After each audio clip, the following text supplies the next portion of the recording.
What's up, guys? Welcome to your 107th Android tutorial for the new Boston. What we're going to learn about in this tutorial is visibility for the most part for XML layout, such as a button. Let's say for this example we're going to have a button where the user can save the data, but first we want to make sure they have actual file name.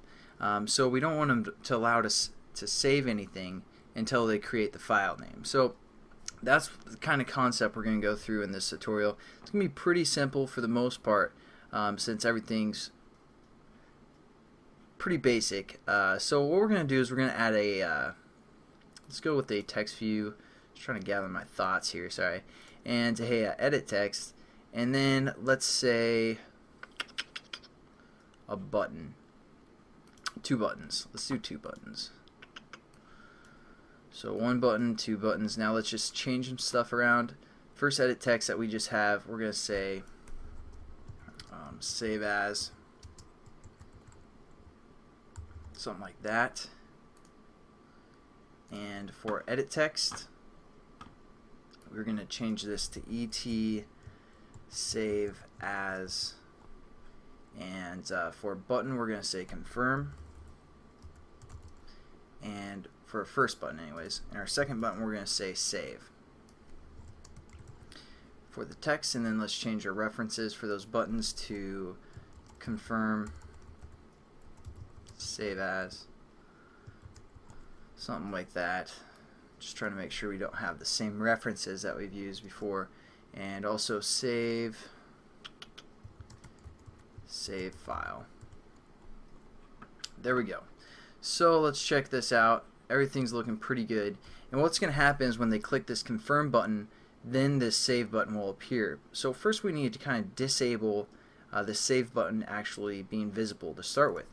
So it's pretty simple. Just going to format right there for you guys. And Android, all you do is Android and then visibility. And let's see what options we have. I believe it's visible and invisible. So we're just going to hit equals invisible. Gone would be like it's destroyed. So after, if you guys just want this button to be clicked once and then destroy it, you want to use the gone, which wouldn't really make too much sense in the XML layout. It's more kind of the same reference as we do in Java. So let's check that out. Our save button isn't there. So now let's go over to our external data Java file and just kind of set up some of those references.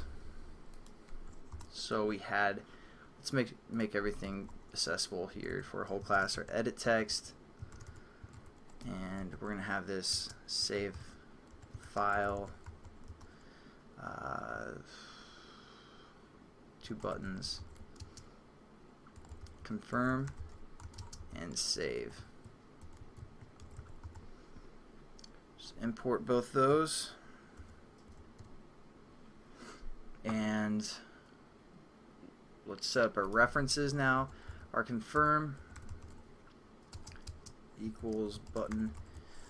See, you know, I always debate if I should do this before the tutorials, or if you guys actually like me setting this up so you don't have to pause the video and catch up. So, and I can't really get any feedback from you because, you know, it's not going to be, it's not going to be published until I'm done with the whole series. So let's do a button, and then what was it? And oh yeah, and since we don't have our references available yet, we gotta go over to our XML file, save it. I always forget that. So now button, confirm, save as.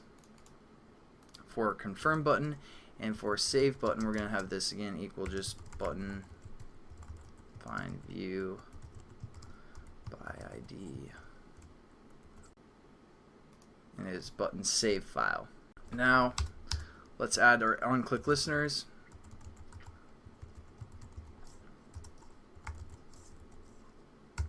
To both our save and our confirm.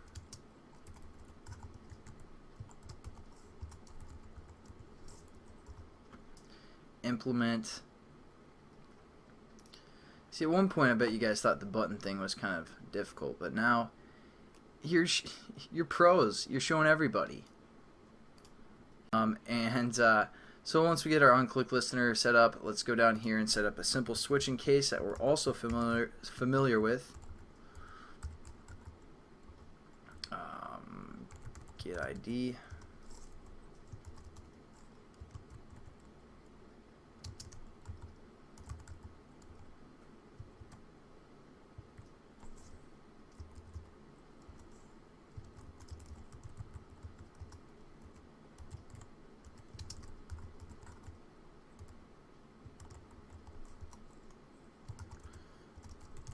Alright, and now we're ready to go for a tutorial with the Java side of the visibility thing. So what we're going to do is, again, our save button is invisible to start with. So when they do the click, which goes through this on-click method, in this case confirm click, all we're going to do is we're going to change the visibility of our button in this tutorial anyways. So what we're going to do is we're going to say our save button dot set visibility, and what we want to set this equal to is from the view class. We're going to say view dot, and we have all these options, such as the gone one I was telling you guys about earlier.